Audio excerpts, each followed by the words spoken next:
Welcome back to another interesting tutorial about WeChat tips, and in this video I'll show you how to reset your WeChat password. Let me show you how. First thing first, go ahead and open up your WeChat app.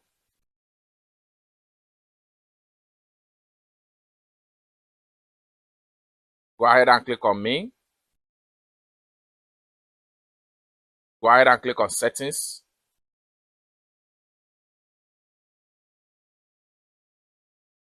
Proceed to account security.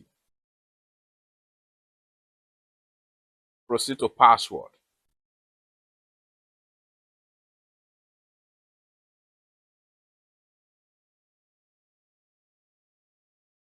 Now here you go. Go ahead and enter your old password. Enter your new password and confirm your new password. Go ahead and hit on done. It's that simple.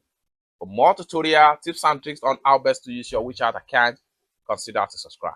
Thank you so much for watching, and I hope to see you in my next video. Bye for now.